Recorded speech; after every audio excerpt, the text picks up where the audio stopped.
حضرات مومنین السلام علیکم۔ اس وقت ایک مجلس برسی برائے سال ثواب ڈاکٹر مورخ حسین رضوی ابن فروخ حسین رضوی مرحوم کے اصال ثواب کی غرض سے آپ کے درمیان حاضر ہوا ہوں۔ وقت کتنی تیزی سے گزر جاتا ہے، 1 سال گزر گیا۔ ڈاکٹر مورخ حسین رضوی صاحب ہم سے جدا ہو گئے تھے۔ آج ان کی برسی کی مجلس آن لائن گراف ایجنسی پر منعقد ہو رہی ہے۔ مجلس کو خطاب فرمائیں گے خطیب اہل بیت، ذاکر اہل بیت، عالی جناب مولانا میثم زیدی صاحب قبلہ، اور تلاوت کے فرائض انجام دیں گے محترم قاری ندیم نجفی صاحب۔ حضرات، یقیناً جس طرح سے ہمیں مجلسیں کرنا چاہیے تھا، اس کووڈ-19 کی وبا کی وجہ سے ہم اس طرح سے مجلس نہیں کر پا رہے ہیں۔ یہ تمام غم ہم لوگوں کے سینے میں ہے، چاہے وہ رمضان گزرا 21 رمضان شہادت امیر المومنین علیہ السلام، یا انہدام جنت البقیع کے سلسلے میں جس طرح سے ہم لوگ پروٹیسٹ کرتے تھے، ماتم کرتے تھے، نوحہ کرتے تھے، گریہ کرتے تھے، اس طرح سے نہیں کر سکے۔ تو اس مجلس اور اس ذکر کے حوالے سے ہم خدا کی بارگاہ میں دعا گو بھی ہیں کہ پروردگار اس وبا کو جلد سے جلد زائل کر، اور ہم جس طرح سے ذکر محمد و آل محمد کرتے تھے کر سکے۔ آئیے حضرات، اب ہم باقاعدہ طور پر مجلس کا آغاز کرتے ہیں اور تلاوت کلام ربانی کے لیے گزارش کرتے ہیں محترم قاری ندیم نجفی صاحب سے کہ تلاوت کے ذریعے وہ مجلس کا آغاز فرمائیں۔ اللہم صل علی محمد و آل محمد۔ اعوذ باللہ من الشیطان اللعین الرجیم۔ بسم اللہ الرحمن الرحیم۔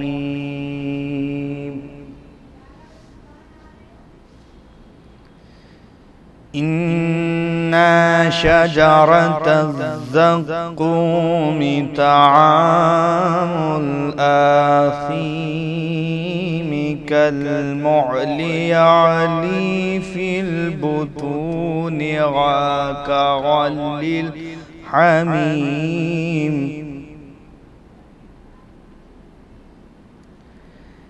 يعلي في البطون كغلي الحميم۔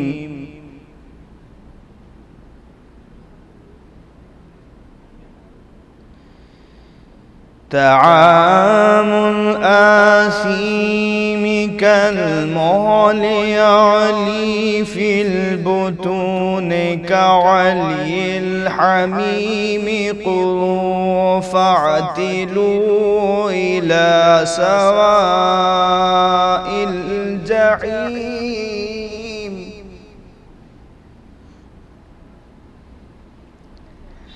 خذوه فاعتلوا إلى سواء الجحيم، ثم صبوا فوق رأسه من عذاب الحميم،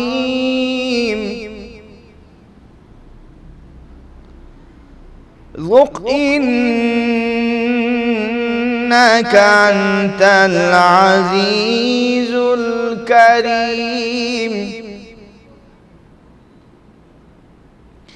إن هذا ما كنتم به تمترون، إن المتقين في مقام آمين في جنات وعيون، يلبسون من سندس واستبرق، يلبسون من سندس واستبرق متقابلين كذلك وزوجناهم بحور عين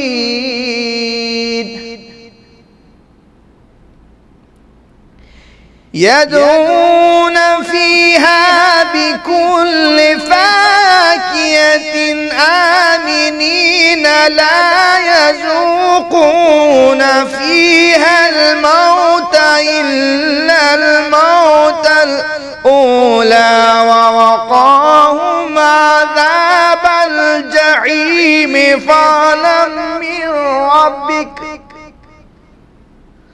ذلك هو الفوز العظيم فإنما يسرناه بلسانك لعلهم يتذكرون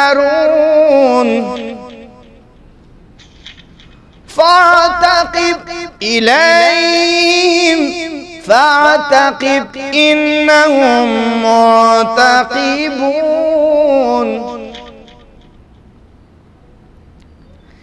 إن المتقين في مقام آمين في جنات وعيون يلبسون من سندس واستبرق متقابلين كذلك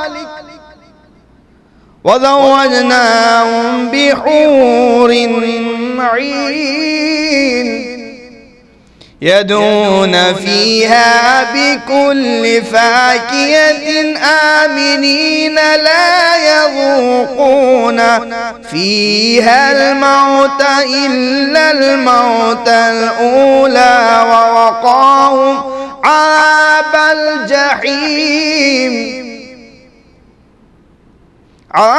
الجحيم فضلا من ربك ذلك هو الفوز العظيم فإنما يسرناه بلسانك لعلهم يتذكرون فارتقب إنهم مرتقبون فارتقب إنهم مرتقبون صدق الله العلي العظيم وصدق رسول النبي الكريم وصدق شهداء كربلاء والصديقين اللهم صل على محمد وآل محمد. جزاک اللہ جناب قاری ندیم نجفی صاحب، آپ نے باقاعدہ طور پر مجلس کا آغاز تلاوت کلام ربانی سے کر دیا، اور اب ہم گزارش کرتے ہیں بین الاقوامی شہرت یافتہ سوز خوان جناب شکیل صاحب سے، جناب نیاب صاحب سے، کہ وہ اپنے کلام کے ذریعے بارگاہ معصومین علیہ السلام میں خراج عقیدت پیش فرمائیں۔ قطرہ قطرہ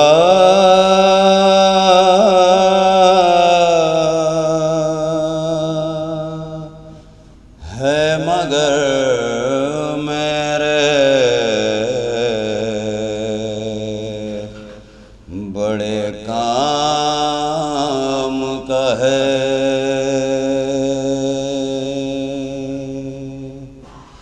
قطرہ قطرہ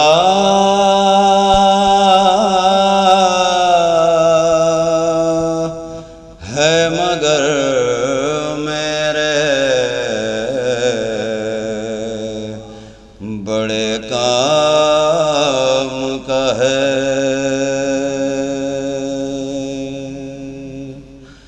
اشک جو ہے میری آنکھوں میں تیرے نام کا ہے، یوں تو جنت سے بھی مہنگا ہے میرا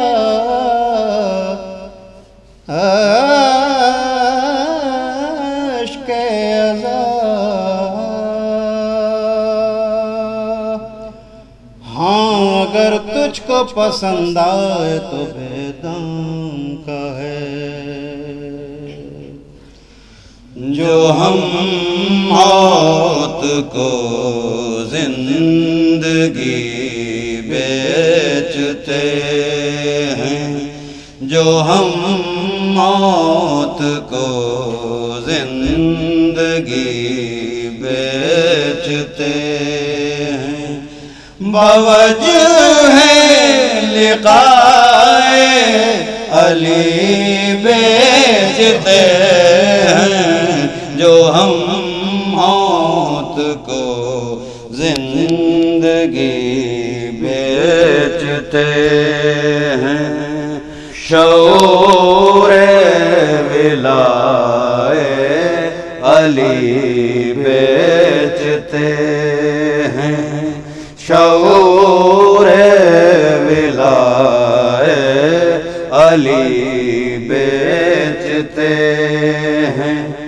چلے آؤ ہم زندگی بیچتے ہیں، جو ہم موت کو زندگی بیچتے ہیں، کٹا دیں گے سر سولیوں پر چڑھیں گے، کٹا دیں گے سر سولیوں پر چڑھیں گے، کہاں لوگ عشق علی بیچتے ہیں، جو ہم موت کو زندگی بیچتے ہیں، سردار بھی ایک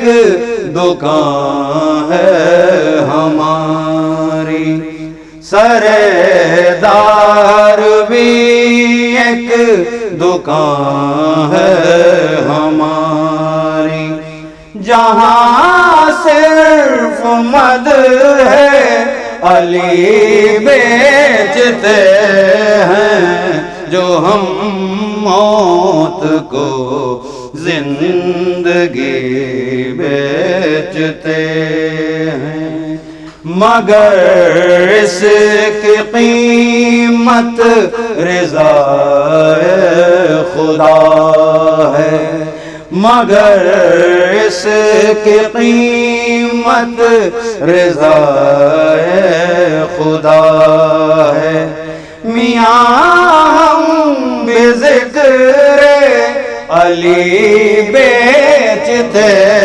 ہیں، جو ہم موت کو زندگی بیچتے ہیں، تجارت یہ تم کو مبارک ہو میسم، تجارت یہ تم کو مبارک ہو میسم، کھجوریں تمہاری علی بیچتے ہیں، جو ہم موت کو زندگی بیچتے ہیں، یہ ہوتا ہے دونوں کی مرضی کا سودا، یہ ہوتا ہے دونوں کی مرضی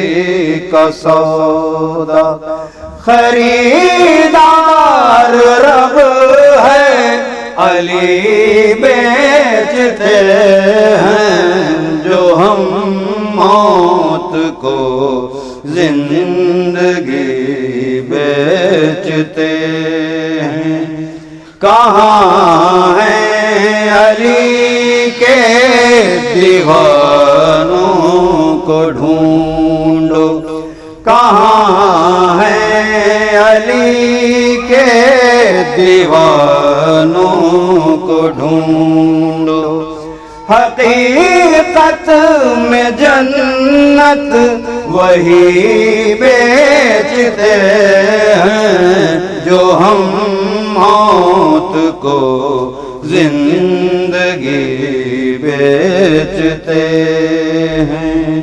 کئی مولوی نام لے کر دوا کا، کئی مولوی نام لے کر دوا کا، تمہیں زہر بغض علی بیچتے ہیں جو ہم موت کو زندگی بیچتے ہیں۔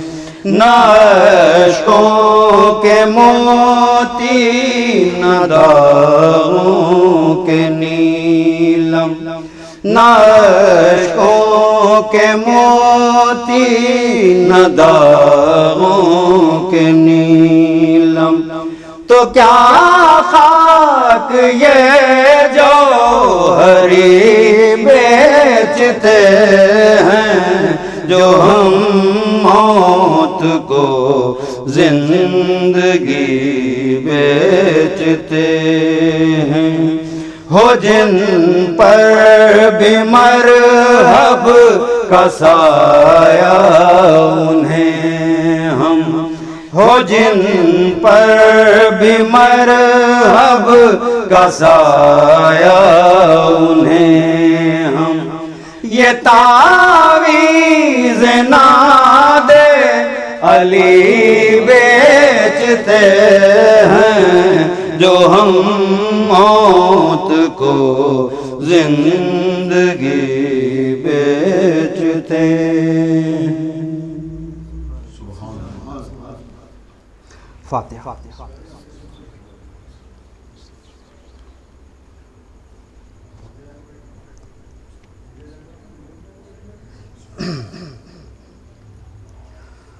یہ سوچتا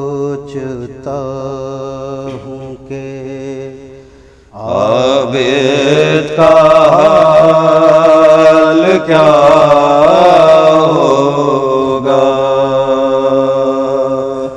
یہ سوچتا ہوں کہ عابد کا حال کیا ہوگا، اسیر ہو کے وہ جب شام میں گیا ہوگا، یہ سوچتا ہوں کہ سنا ہے شام میں جاتے ہی خون رونے لگا،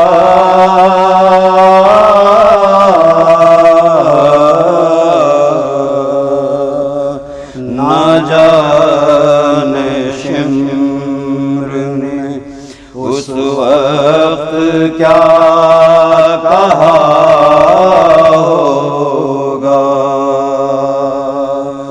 یہ سوچتا ہوں کہ گلے کے طوق نے عابد کو کیا جھکانا تھا،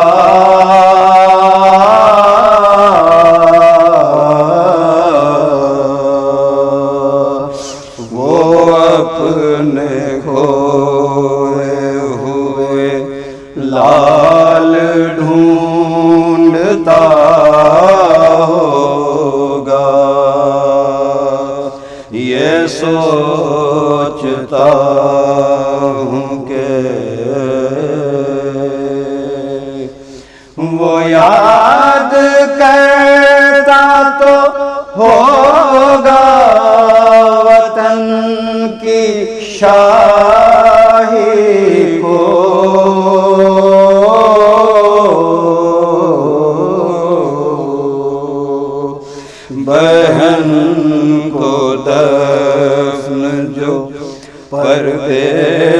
میں کیا ہوگا، یہ سوچتا ہوں کہ عابد کا حال کیا ہوگا۔ جزاک اللہ محترم شکیل صاحب، نیاب صاحب، خدا آپ کو سلامت رکھے، نظر بد سے محفوظ رکھے، اور آپ اسی طرح سے خدمت اہل بیت علیہ السلام انجام دیتے رہیں۔ بڑی کاوشیں رہتی ہے، چھوٹی سے چھوٹی مجلس ہو، بڑی سے بڑی مجلس ہو، ہمارے شکیل بھائی، ساحر، نیاب، سب پورے اہل خانہ ان کے پہنچتے ہیں، اور ذکر محمد وال محمد مستقل آپ کا شیوا ہے۔ خدا آپ کو اور آپ کے اہل خانہ کو ہمیشہ سلامت رکھے۔ آئیے حضرات، اب ہم باقاعدہ طور پر مجلس کے آغاز کے لیے، مجلس کی خطابت کے لیے گزارش کرتے ہیں خطیب اہل بیت برادر محترم جناب مولانا میثم زیدی صاحب قبلہ سے کہ وہ تشریف لائیں اور مجلس کو خطاب فرمائیں۔ حضرات، ایک مرتبہ سورہ حمد اور 3 مرتبہ سورہ اخلاص کی تلاوت فرما کر مورخ حسین رضوی مرحوم ابن فرخ حسین رضوی مرحوم کے نام سارا ثواب۔ بسم اللہ الرحمن الحمد للہ رب العالمین الرحمن الرحیم ایاک نستعین اہدنا الصراط المستقیم صراط الذین انعمت علیہم غیر المغضوب علیہم ولا الضالین۔ بسم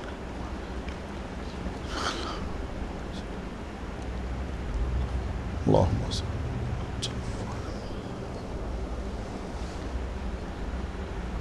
فاتحہ۔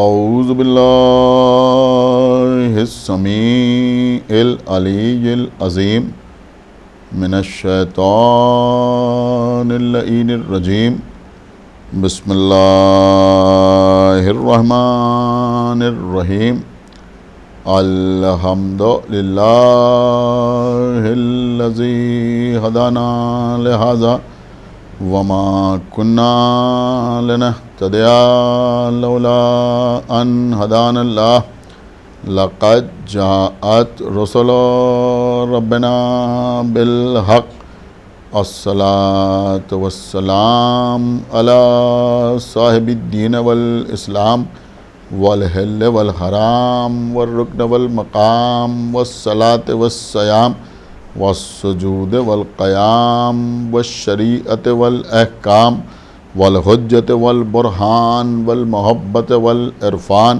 والحق والبیان والکتاب والقرآن، سیدنا و نبینا و شفیعنا و مولانا و مولا الثقلین جد الحسن والحسین ابی القاسم محمد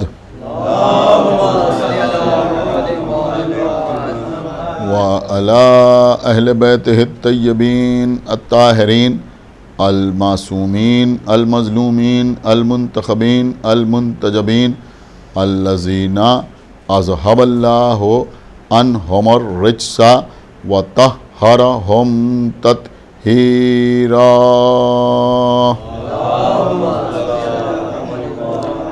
ولعنة الله على أعدائهم وقتلتهم وغاصبی حقوقهم ومنکری فضائلهم ومصائبهم اجمعین من الآن الى یوم الدین، اما بعد فقد قال اللہ سبحانہ تبارک وتعالی فی کتابہ المجید وفرقانہ الحمید وقولہ الحق، بسم اللہ الرحمن الرحیم، لا یکلف اللہ نفسا الا وسعها، صلوات پر محمد۔ حضرات، سورہ بقرہ میں خداوند عالم اپنے تمام احکامات کے سلسلے میں ایک بنیادی اصول بیان فرما رہا ہے کہ لا یکلف اللہ نفسا الا وسعها۔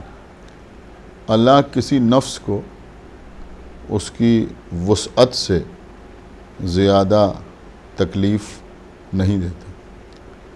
اگر اس بات کو ہم اپنی زبان میں بیان کریں تو یوں بھی بیان کر سکتے ہیں کہ اللہ بندے کو کسی ایسی بات کا حکم نہیں دیتا جو کسی بندے کے بس میں نہ ہو، کسی بندے کے امکان میں نہ ہو۔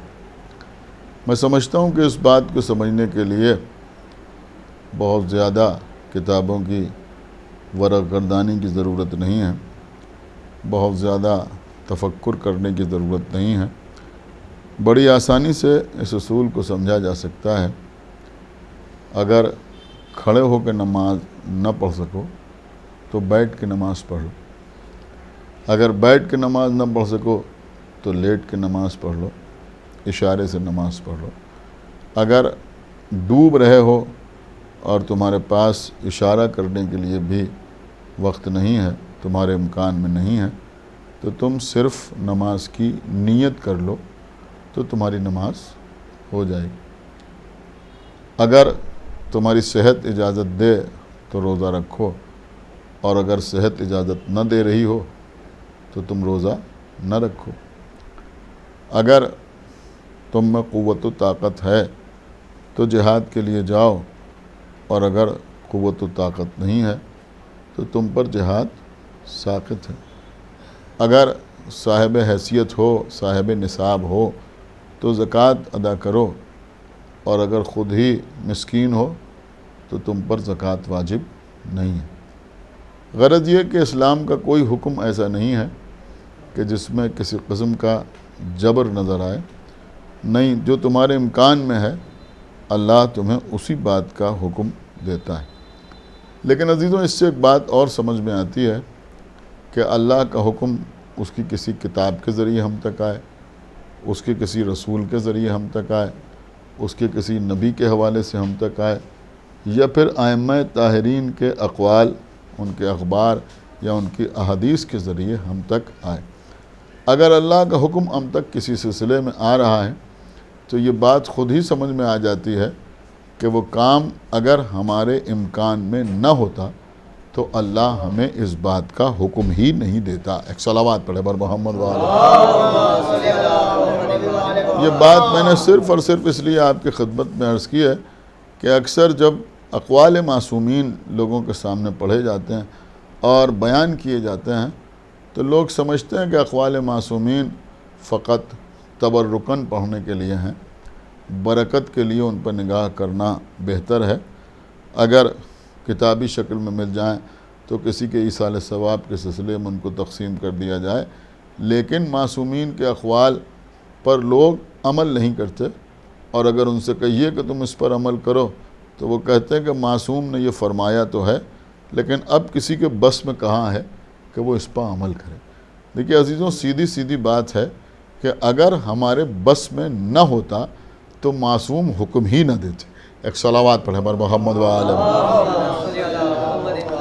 اب میں 2-3 مثالیں آپ کی خدمت میں پیش کروں، ایسے لوگوں کی مثالیں بھی کہ جنہوں نے قول معصوم پر، حکم معصوم پر عمل کیا، اور ایسے لوگوں کی مثال بھی کہ جنہوں نے معصوم کے قول پر عمل نہ کیا، اور معصوم کے قول پر ان کا عمل نہ کرنا ان کے یقین کی کمی، یا یوں کہا جائے کہ معصوم پر عدم اعتماد کی دلیل ہے۔ جنگ خندق ہو رہی، بڑی مشہور و معروف جنگ ہے، جنگ خندق۔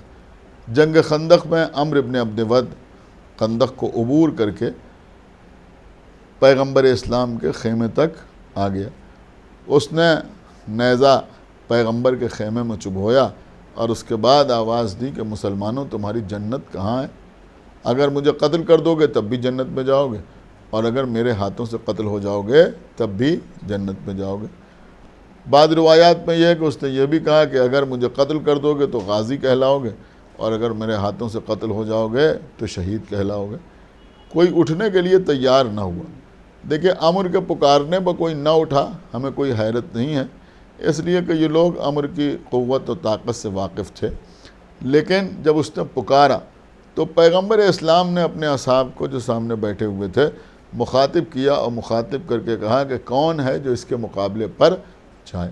جب پیغمبر نے کہا کہ کون ہے جو اس کے مقابلے پر جائے تو لوگ خاموش رہے. اور روایت کے جملے ہیں کہ ایسا محسوس ہوتا تھا کہ لوگوں کے سروں پر طائر بیٹھے ہوئے ہیں. مطلب یہ ہے کہ لوگوں کے سروں پر پرندے بیٹھے ہوئے ہیں, اگر یہ ذرا سا بھی سر ہلائیں گے تو وہ پرندہ اڑ جائے گا. لہذا اس طرح سے بالکل سکوت کے عالم میں لوگ بیٹھے رہے. پھر پیغمبر اسلام نے یہ ارشاد فرمایا کہ جو اس وقت اس کے مقابلے پر جائے گا وہی میرا وصی ہوگا, وہی میرا خلیفہ ہوگا, وہی میرا وارث ہوگا. دیکھیں میں اس وقت کی مجلس میں سب سے پہلے آپ کی خدمت پہ یہی عرض کرنا چاہتا تھا کہ پیغمبر کا یہ قول ہے کہ پیغمبر نے فرمایا جو اس وقت اس کے مقابلے پہ جائے گا وہی میرا وصی ہوگا, وہی میرا وارث ہوگا, وہی میرا خلیفہ ہوگا. یعنی یہ تین عہدے پیغمبر عطا کر رہے ہیں کہ جو بھی اس وقت اس کے مقابلے میں چلا جائے گا وہی میرا وصی ہوگا, وہی میرا وارث ہوگا, وہی میرا خلیفہ ہوگا. آپ نے کچھ غور بھی کیا یا نہیں غور کیا؟ یا یوں کہا جائے کہ پیغمبر یہ نہیں فرما رہے ہیں جو اس کے مقابلے میں جائے گا وہ وصی ہوگا, وہ وارث ہوگا, وہ خلیفہ ہوگا, بلکہ پیغمبر کامیابی کی ضمانت لے رہے ہیں. پیغمبر کہہ رہے ہیں جو اس کے مقابلے میں جائے گا وہ میرا وارث ہوگا. بھئی وارث ہونے کا مطلب کیا ہے؟ یعنی پیغمبر کے بعد تک زندہ رہے گا تبھی تو وارث ہوگا, پیغمبر کے بعد با حیات رہے گا تبھی تو خلیفہ و جانشین ہوگا. لیکن اس کے باوجود کوئی اٹھنے کے لیے تیار نہیں ہے. یعنی پیغمبر نے یہ خوف ہی ختم کر دیا کہ کوئی مقابلے پر جائے گا تو قتل کر دیا جائے گا. پیغمبر زندگی کی ضمانت لے رہے ہیں, اس کے بعد بھی کوئی اٹھنے کے لیے تیار نہیں ہے. ہم ایک جملہ سارے مسلمانوں سے کہتے ہیں کہ بھئی پیغمبر کے اتنا کہنے کے باوجود لوگوں کا نہ اٹھنا صرف اور صرف بزدلی کی نشانی نہیں ہے بلکہ پیغمبر پر عدم اعتماد کی نشانی ہے. ایک صلوات پڑھیں پر محمد و آل محمد. یعنی اللہ کے رسول پر یقین نہ تھا, اللہ کے رسول پر اعتماد نہ تھا, ورنہ اگر اعتماد ہوتا, یقین ہوتا تو اٹھ کے اس کے مقابلے پر چلے جاتے. تو بہرحال یہ ایک مثال تھی جو میں نے آپ کی خدمت پیش کی. لیکن ایسا نہیں ہے کہ ہمیشہ لوگ قول معصوم پر عمل کرنے میں اسی طرح سے ہچکچاتے رہے اور پیچھے رہے اور معصوم کے قول پر اعتماد نہ کیا. نہیں, ہمارے سامنے کچھ اور واقعات بھی ہیں, صرف 2 یا 3 اشارے اور مجلس تمام. انشاءاللہ آپ محسوس کریں گے تو محسوس بھی ہوں گے. ایک نہایت مرد مومن کے ایصال ثواب کی مجلس ہے جنہوں نے اپنی ساری زندگی تعلیم و تربیت میں گزار دی اور بہت زیادہ اس کے اوپر زور دیا.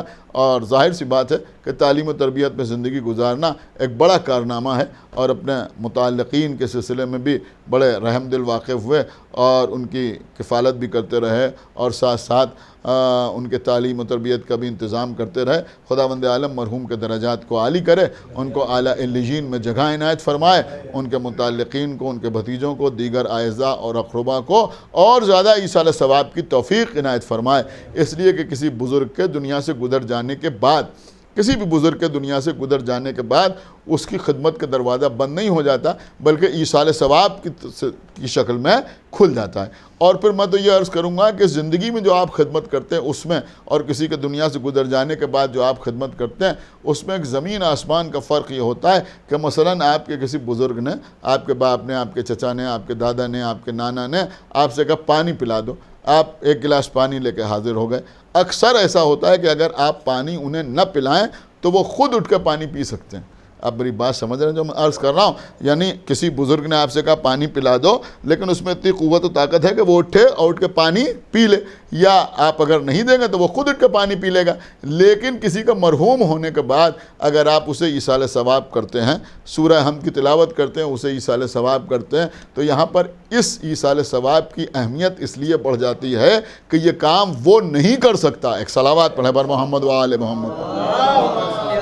سمجھ رہے ہیں آپ؟ تو میں سمجھتا ہوں کہ کسی کے گزر جانے کے بعد, دنیا سے جانے کے بعد ذمہ داریوں میں اور اضافہ ہو جاتا ہے, اور برابر ایصال ثواب کرتے رہنا چاہیے. ایصال ثواب کے لیے ضروری نہیں ہے کہ کوئی بہت بڑا اہتمام کیا جائے. نہیں عزیزوں, ایصال ثواب کے لیے سورہ حمد کی تلاوت کر دی گئی تو اس سے ایصال ثواب ہو گیا, قرآن مجید پڑھا گیا تو اس سے ایصال ثواب ہو گیا, محمد و آل محمد پر صلوات پڑھی گئی تو اس سے ایصال ثواب ہو گیا. کہیں کوئی مسجد تعمیر ہو رہی ہے یا کوئی عزاخانہ تعمیر ہو رہا ہے تو اس میں اگر ہم نے تھوڑی سی شرکت کر لی ضروری نہیں ہے کہ وہاں کوئی پتھر لگوایا جائے کہ برائے ایصال ثواب فلاں ابن فلاں یا فلاں بنت فلاں، نہیں، خالی نیت ہم نے کر لی اور ہم اس پہ شریک ہو گئے تو یہ بھی بہترین ایصال ثواب ہے۔ اور ہمارے ایک بھائی خطیب نے بڑی خوبصورت سی بات کہی، انہوں نے کہا بھائی ایصال ثواب کا تو مسئلہ یہ ہے، ایصال ثواب کا تو مسئلہ یہ ہے کہ ہر وقت ہم ایصال ثواب کرتے ہیں۔ اگر کسی ایسی جگہ پہ ہیں جہاں قرآن نہیں پڑھ سکتے، جہاں سورہ حمد نہیں پڑھ سکتے، جہاں صلوات نہیں پڑھ سکتے، تب بھی اگر چاہیں تو دشمنان آل محمد پر لعنت کر کے ایصال ثواب کر سکتے ہیں۔ ایک صلوات پڑھے بر محمد و آل محمد، تو ایصال ثواب کا سلسلہ تو جاری و ساری رہ سکتا ہے۔ اب بس سنیے عزیزوں، اور یہ ذکر اہل بیت سب سے بڑا ایصال ثواب، اور اس دور میں سمجھتا ہوں کہ ذکر اہل بیت، کیونکہ معصومین نے فرمایا کہ ہمارا ذکر شفا ہے، ہمارا ذکر جو ہے وہ شفا ہے، تو اگر کوئی شفا حاصل کرنا چاہتا ہے تو زیادہ سے زیادہ ذکر اہل بیت کی ضرورت ہے۔ اب وہ ذکر اہل بیت سلام کی شکل میں ہو، نوحے کی شکل میں ہو، قصیدے کی شکل میں ہو، نثر میں ہو، نظم میں ہو، سمجھ رہے ہیں آپ، کسی بھی شکل میں ذکر اہل بیت ہو۔ اور میں ایک جملہ کہوں گا کہ وہ ذکر اہل بیت کسی بھی صورت میں ہو، تلاوت قرآن ہی کی صورت میں ہو، ایک صلوات پڑھے بر محمد و آل محمد۔ یعنی اگر آپ قرآن کی تلاوت کر رہے ہیں تو یہ قرآن بھی تو ذکر اہل بیت ہی ہے، آل محمد کا ذکر ہے، تو بھی ایصال ثواب ہو رہا ہے، اور ساتھ ساتھ یہ ذکر جو ہے وہ ہمارے لیے شفا ہے۔ تو جیسے بھی ہو، نوحہ ہو، ماتم ہو، فریادی ماتم گھر میں کھڑے ہو کے عورتیں پڑھ رہی ہیں، تو یہ بھی شفا ہے، اس لیے کہ ذکر اہل بیت کسی بھی شکل میں کیا جائے وہ شفا ہے، چاہے 10 آدمیوں کے درمیان کیا جائے، 100 آدمیوں کے درمیان کیا جائے، 1000 آدمیوں کے درمیان کیا جائے، ایک آدمی دوسرے آدمی سے ملے اور مولا علی کا نام لے، ایک صلوات پڑھے بر محمد و آل محمد، وہ بھی شفا ہے۔ تو آپ سنیں بس ایک دو واقعے اور مجلس تمام۔ ہمارے اور آپ کے چھٹے امام جعفر صادق علیہ السلام، آپ تشریف فرمائیں، امام جعفر صادق علیہ السلام تشریف فرمائیں۔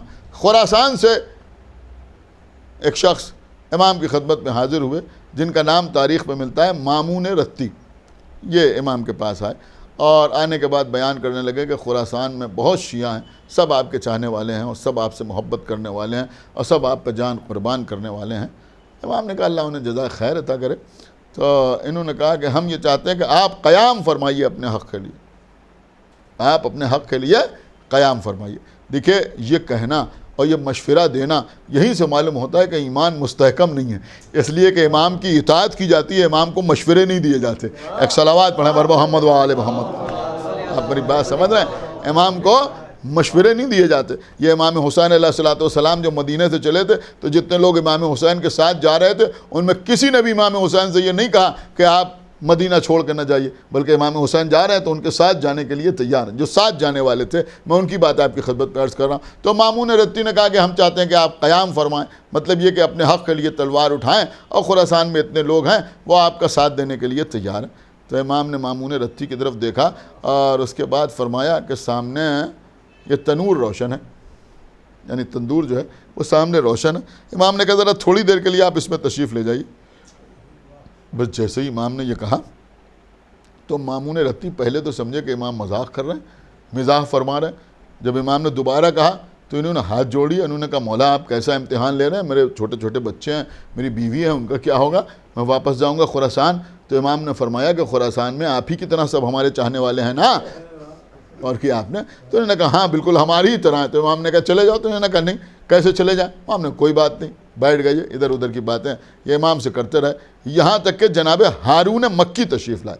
دیکھیں بچے دونوں نام یاد رکھیں، ان کا نام مامون رتی اور آنے والے کون؟ جناب ہارون مکی، نام تھا ہارون، مکے کے رہنے والے تھے، مدینے آئے، امام کی خدمت میں آئے۔ جیسے ہی ہارون مکی آئے، آ کے امام کو سلام کیا، امام کو سلام کیا، امام نے جواب سلام دیا، اور جواب سلام دینے کے بعد امام نے ہارون مکی سے کہا کہ آپ ذرا تھوڑی دیر کے لیے تندور میں تشریف لے جائیے۔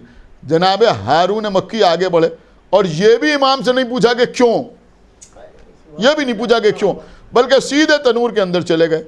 امام اٹھے اور اٹھنے کے بعد ایک پتھر اٹھایا جو ڈھکن کی طرح استعمال ہوتا تھا اس تنور کے لیے، اور جا کے اس تنور کے منہ پر اسے رکھ دیا، پھر آگے بیٹھ گئے۔ اب آپ میرے خیال میں محسوس کر سکتے ہیں کہ یہ مامون رتی جو امام کے پہلو میں بیٹھے ہوئے تھے، ان کے دل کا کیا عالم ہوگا، کیا سوچ رہے ہوں گے کہ وہ بیچارہ ابھی ابھی آیا اور امام نے اس سے نہ پانی کے لیے پوچھا، نہ کھانے کے لیے پوچھا، نہ اس کی خیریت پوچھی، بس نے سلام کیا، انہوں نے جواب دیا کہ چلے جاؤ، وہ جا کے اس میں پھانپ گیا اندر۔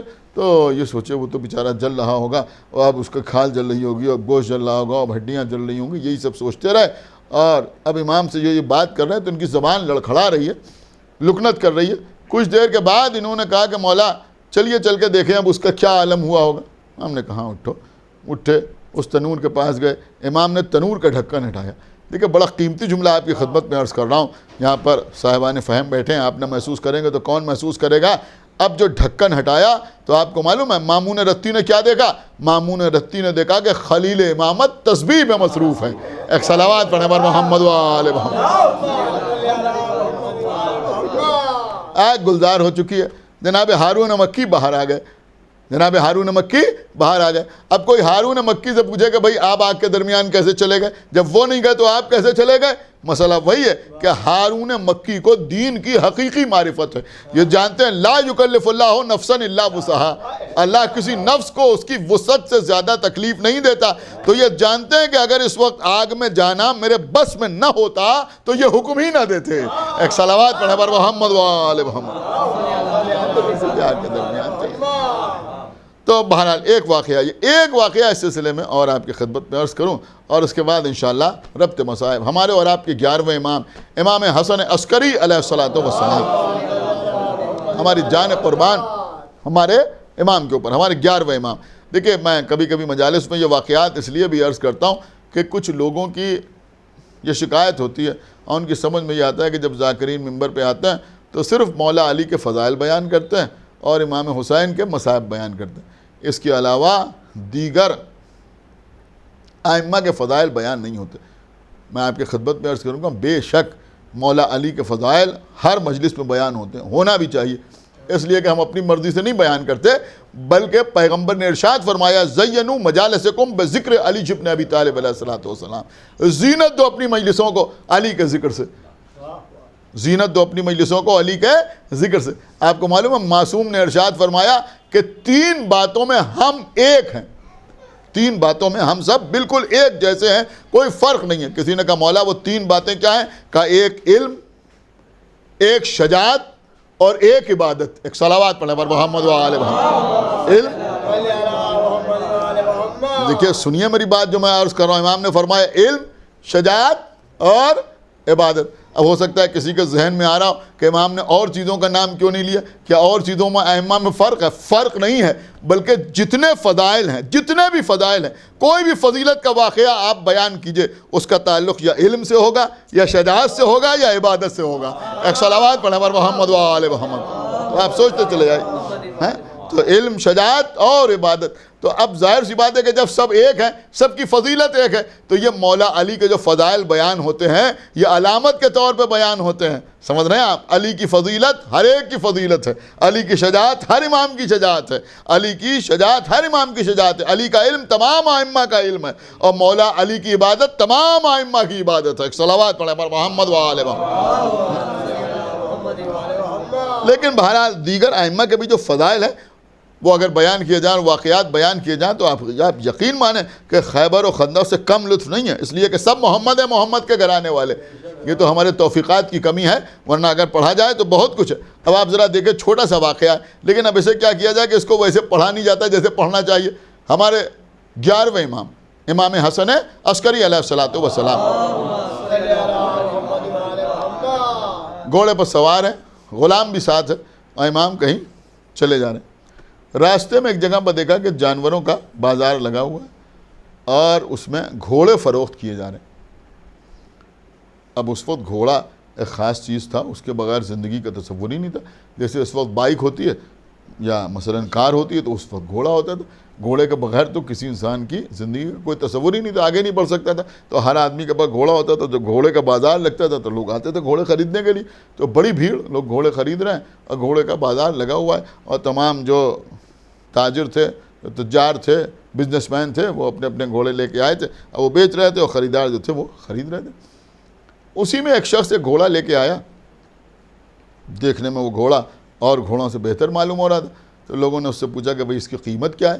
تو اب میں نے روایت پہ نہیں دیکھا، لہٰذا میں اپنی طرف سے آپ کی خدمت میں نہیں کچھ عرض کر سکتا، لیکن میں مثال کے طور پہ آپ کی خدمت میں عرض کر رہا ہوں کہ مثلاً اس وقت اگر گھوڑے 500 درہم کے فروخت کیے جا رہے تھے تو اس نے 500 کی جگہ بتایا کہ یہ گھوڑا 5000 کا ہے۔ یا اگر مثلا 1000 درہم کا گھوڑا فروخت ہو رہا تھا تو اس نے کہا 10,000، یعنی 10 گنا قیمت اس نے اس گھوڑے کی بیان کی۔ دیکھیے اگر کوئی چیز بہتر ہو اور کوئی 10% 20% بڑھا کے قیمت بتائے تو لوگ سمجھ لیتے ہیں کہ بھائی یہ چیز زیادہ بہتر ہے، اس کی قیمت زیادہ ہے۔ اب اس نے 10 گنا قیمت بڑھا کے بتا دی تو اب لوگ پریشان ہوئے، انہوں نے کہا بھائی یہ کیا قیمت بتا رہے ہو، تم تو لوٹنے کے لیے یہاں آ گئے ہو۔ تو اس نے کہا کہ تم یہ گھوڑا مفت میں لے کے جا سکتے ہو، بالکل فری، کوئی قیمت میں نہیں لوں گا۔ تو آپ جانتے ہیں کہ اگر مفت میں کوئی چیز بٹنے لگے تو لوگوں کا مزاج ہوتا ہے، ضرورت نہ بھی ہو تب بھی ہاتھ آگے بڑھا دیتے ہیں۔ ایک صلوات پڑھا کوئی چیز بٹنے لگے ہاں تک ہم آگے بڑھا دیتے ہیں، اور اس کو انہوں نے کہا کہ ہمارے لیے بھی ہو، ایک ہمارے والد کے لیے بھی ہو، ایک ہمارے بھائی کے لیے بھی ہو، فوراً ہو۔ تو اس نے کہا مفت میں لے جاؤ۔ تو اب جیسے ہی اس نے کہا وہ لوگ اس کی طرف متوجہ ہو گئے۔ اس نے کہا مگر ایک شرط ہے۔ تو لوگ رکے، کہا کیا شرط ہے؟ کہا بھائی شرط یہ ہے کہ جو شخص اس گھوڑے کے منہ میں لگام لگا دے اور اس کی پشت پر زین کس دے، وہ یہ گھوڑا لے کے چلا جائے۔ دیکھیے اس وقت جو لوگ میرے سامنے بیٹھے ہوئے ہیں یا جو لوگ مجلس سن رہے ہیں، ان میں کسی کے سامنے بھی گھوڑے کے سلسلے میں اگر یہ شرط رکھی جائے تو شاید ہی 1-2 آدمی تیار ہوں کہ ہاں ہم یہ کام کر رہے ہیں۔ لیکن آپ اس وقت کو تصور کریں، وہاں تو ان کا روز کا کام تھا، یہ سب کام ان کا روز کا کام تھا۔ گھوڑے کی پشت پر روز آنا زین کسنا، روز آنا اس کے منہ میں لگام لگانا، یہ تو ان کا روز کا کام تھا۔ یہ کوئی مشکل کام نہیں تھا، بالکل آسان سا کام تھا۔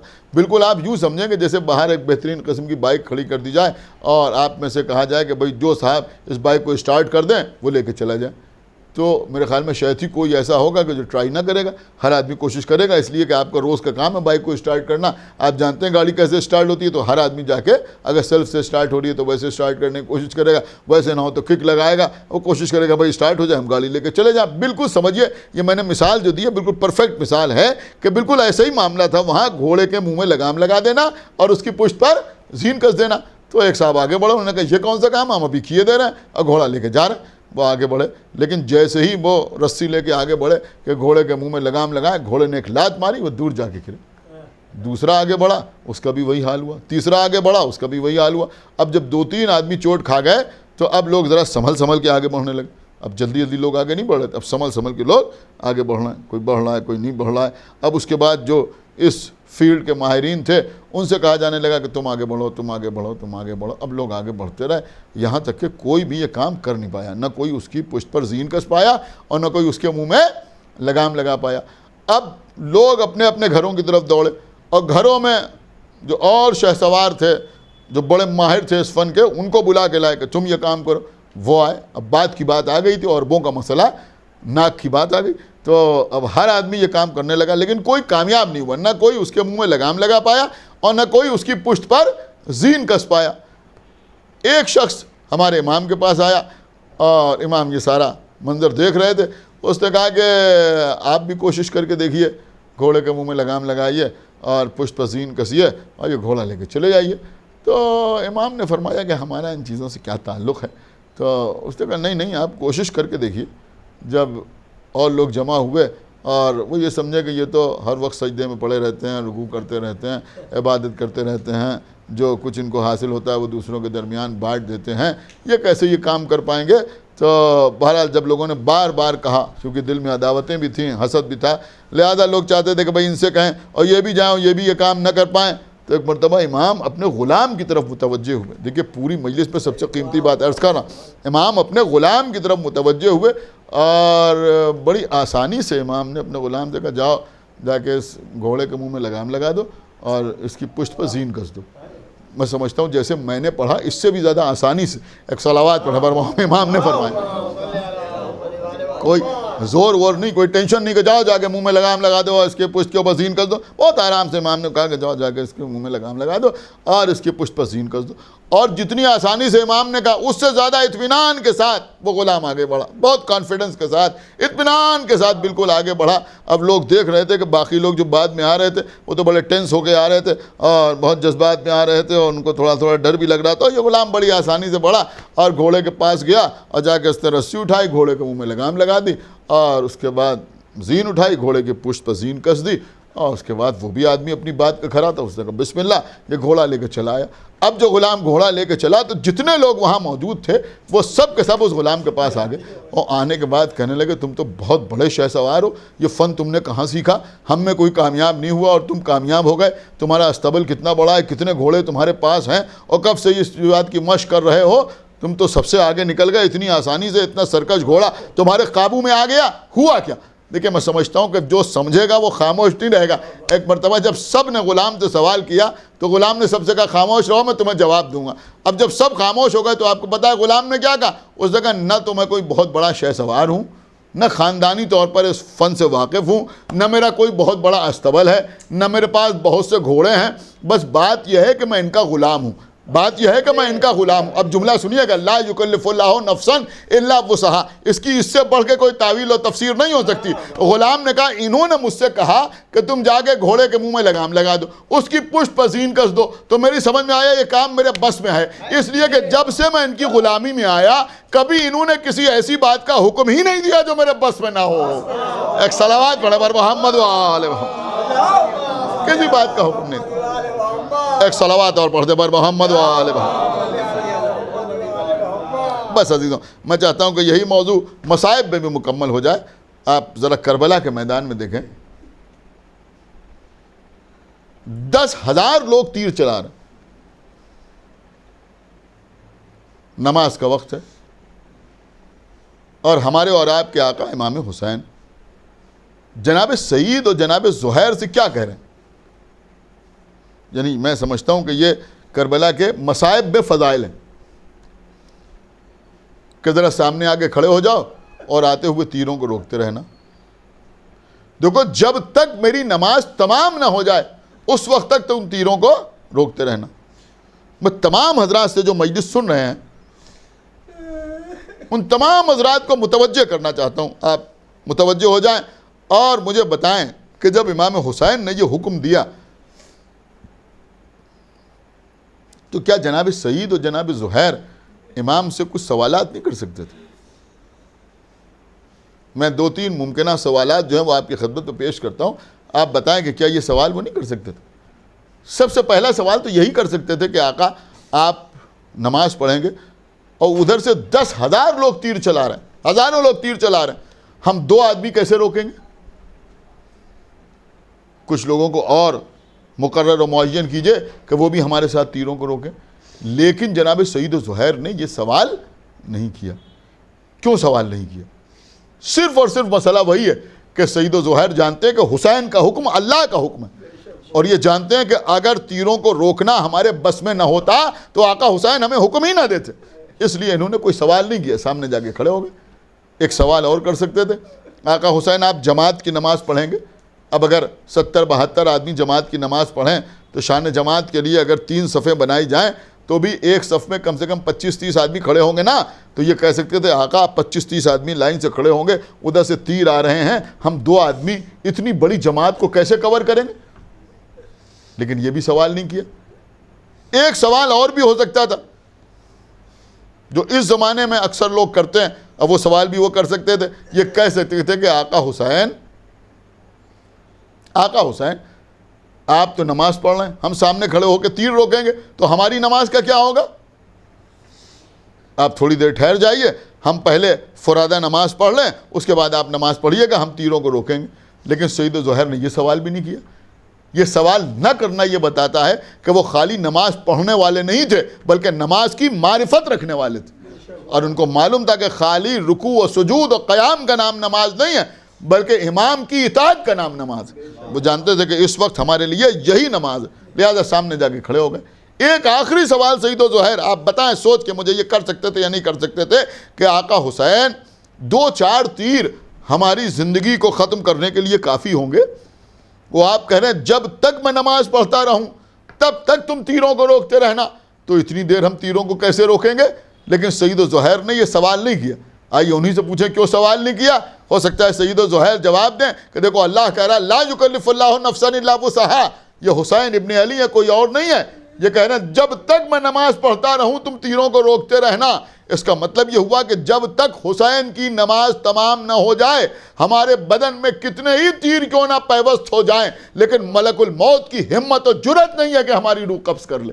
لہٰذا سامنے آگے کھڑے ہو گئے. ان کو معلوم ہے کہ جب تک حسین کی نماز جاری رہے گی اس وقت تک ملک الموت ہمارے قریب نہ آئیں. ہاں عزیزوں یہ سعید زہیر ہی تھے. امام حسین نماز پڑھ رہے ہیں اور ادھر سے تیر آ رہے ہیں. کبھی سعید آگے بڑھ کے روکتے ہیں, کبھی زہیر آگے بڑھ کے روکتے ہیں, کبھی ہتھیلی پر تیر کو روکا, کبھی کلائی پر تیر کو روکا, کبھی بازو پر تیر کو روکا, کبھی اچھل کے پیشانی پر تیر کو روکا, چہرے پر بھی تیر لگے, سینے پر بھی تیر کو روکا, لیکن ایک تیر بھی حسین کی جانب جانے نہ دیا. جزاکم اللہ خیر الجزا. آپ کی آوازیں بلند ہو گئی. خداوند عالم مرحوم کے درجات میں اضافہ فرمائے. بس عزیزوں مجلس تمام ہو رہی ہے, آپ ذرا غور کریں, ایک تیر بھی آقا حسین کی جانب جانے نہ دیا یہاں تک کہ آقا حسین کی نماز تمام ہوئی. ایک جانب ایک صحابی گرا, دوسری جانب دوسرا صحابی گرا, امام ایک کے پاس پہنچے تو کیا سوال کیا. آج ہم اگر مجلس میں کچھ تبرک تقسیم کر دیں اور اپنی سال بھر کی کمائی کا ایک چھوٹا سا حصہ خرچ کر دیں تو کبھی کبھی ہم سوچتے ہیں ہم نے بہت کچھ کر لیا بنام حسین. عزیزو امام حسین کی راہ میں کچھ بھی کیا جائے وہ کچھ نہیں. آپ سمجھ رہے ہیں میں کیا عرض کر رہا ہوں. یہاں صحابی تیروں سے چھلنی ہو چکا ہے, تیروں سے چھلنی ہو چکا ہے. امام حسین پہنچے تو آپ کو معلوم ہے کیا پوچھا کہ آقا حسین کیا آپ ہم سے راضی ہو گئے. یہ ہے امام حسین کی رضا کہ آپ ہم سے راضی ہو گئے. فرمایا بے شک میں بھی تم سے راضی, میرا اللہ بھی تم سے راضی. عزیزوں دوسرے صحابی کے پاس پہنچے, وہاں بھی سوال ہوا آقا حسین کیا اجازت ہے کہ روح جسم سے پرواز کرے. کب بسم اللہ و باللہ و فی سبیل اللہ. عزیز و حسین کا دوسرا صحابی بھی اس دنیا سے گزر گیا, لیکن میں ہاتھ جوڑ کے کہوں گا اے سعید و زہیر یہ نماز ظہر ہے, تم حسین کے سامنے آگے کھڑے ہو گئے, حسین کو نماز پڑھوا دی, لیکن وقت عصر جب یہی حسین تیروں سے چھلنی ہو کے زمین پر گریں گے, سر کو سجدہ شکر میں رکھیں گے تو کوئی حسین کے بدن سے تیروں کو نکالنے والا نہ ہوگا, کوئی حسین کا تحفظ کرنے والا نہ ہوگا. ہاں ایک بے کس بہن کے کانوں میں آواز جا رہی ہوگی کہ 1900 ہے زخم تنے چاک چاک پر, ارے زینب نکل حسین تڑپتا ہے خاک پر. عزیزوں بی بی زینب خیمے سے نکلیں, ایک بلندی پہ آئیں, آگے کیا دیکھا کہ شمر ملون آگے بڑھ رہا ہے خنجر لے کر, امام حسین سجدہ شکر میں سر رکھے ہوئے ہیں. جناب زینب نے آواز دی پسر ساتھ تو کھڑا دیکھ رہا ہے, بوسہ گاہ رسالت پر خنجر چلنے کی سب تیاری ہے. بس عزیزوں آقا حسین نے سر اٹھایا, آنکھوں کے اشارے سے کہا بہن زینب خیمے میں واپس جاؤ. زینب خیمے میں واپس آئیں. یہی وہ قیامت کا وقت تھا جب زمین کربلا لرز رہی تھی, آسمان سے خون برس رہا تھا, منادی ندا دے رہا تھا قد قتل حسین بکربلا الا ذو بہل حسین بکربلا. بی بی آگے بڑھی, سید سجاد کا شانہ ہلایا, اے بیٹا سید سجاد دیکھو کیا قیامت کا سما ہے, زمین کو لرزا ہے, آسمان سے خون برس رہا ہے, منادی ندا دے رہا ہے قد قتل حسین بکربلا. کہ پھپھی اماں ذرا خیمے کا پردہ اٹھائیے. اب جو خیمے کا پردہ اٹھا, خدا کسی بیٹے کو یہ منظر نہ دکھائے جو سید سجاد نے دیکھا بابا کا سر نوک نیزہ پہ بلند ہے. السلام علیکہ یا ابا عبداللہ, السلام علیکہ یا ابن رسول. پروردگار جو واسطہ محمد وال محمد کا ہماری اس عبادت کو قبول فرما. پروردگار جو واسطہ محمد وال محمد کے تمام حاضرین مجلس اور بانیان مجلس کے دلی مقاصد کی تکمیل فرما. پروردگار جو واسطہ محمد وال محمد کے ذکر کے طفیل میں مرحوم کی مغفرت فرما, ان کے درجات میں اضافہ فرما, ان کے متعلقین کو صبر جمیل عطا فرما. پروردگار جو واسطہ محمد وال محمد کا ہم کو اعمال صالحہ کی توفیق عنایت فرما. ہمارے عقائد کو صحیح و سالم رکھ. ہم جب تک زندہ رہیں آل محمد کی محبت اور ان کے دشمنوں کی عداوت پہ زندہ رہیں, اور دنیا سے جائیں تو یہ دونوں عظیم ترین نعمتیں اپنے ساتھ لے کے جائیں. پروردگار جلد از جلد وارث خون حسین ہمارے امام زمانہ کا ظہور فرما, اور ان کے اصحاب اور انصار میں ہمارا شمار فرما. حضرات ایک مرتبہ سورہ حمد اور 3 مرتبہ سورہ اخلاص کی تلاوت فرما کر مورخ حسین رضوی مرحوم ابن فرخ حسین رضوی مرحوم کا نام. بسم اللہ الرحمن الرحیم. الحمدللہ المستقیم. غیر المغضوب علیہم بسم اللہ الرحمن الرحیم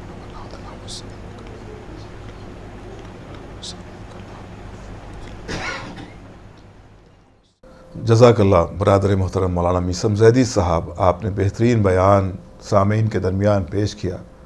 ہم دعا گو ہیں کہ اس ذکر کے صدقے میں پروردگار ڈاکٹر مورخ حسین رضوی صاحب کو جوار معصومین علیہ السلام میں جگہ عنایت فرمائے اور ان کے متعلقین کو صبر عطا کرے۔ پروردگار اس ذکر کے صدقے میں جو مومنین بیمار ہیں ان سب کو شفا حاصل ہو، جو بھی مومن کسی بھی پریشانی میں مبتلا ہے پروردگار اسے راحت دے۔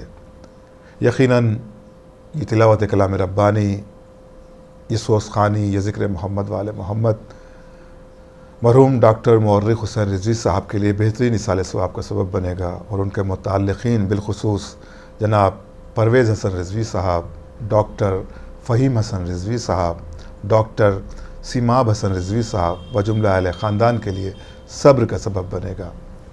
حضرات، آپ بھی اس ذکر کے صدقے میں دعا کریں کہ پروردگار اس وبا کو جلد سے جلد دور کرے، اور ہم ڈاکٹر مورخ حسین رضوی کے متعلقین کی جانب سے تمام ویورز کا شکریہ ادا کرتے ہیں جنہوں نے آن لائن مجلس کو سماعت کیا، اور بالخصوص شکریہ ادا کیا جاتا ہے جناب قاری ندیم نجفی صاحب کا، جناب شکیل صاحب کا، نیاب صاحب کا، جناب مولانا میثم زیدی صاحب کا، اور ان تمام ویورز کا جنہوں نے اس وقت آن لائن مجلس میں شرکت کرنے کی زحمت گوارا کی۔ خدا حافظ والسلام۔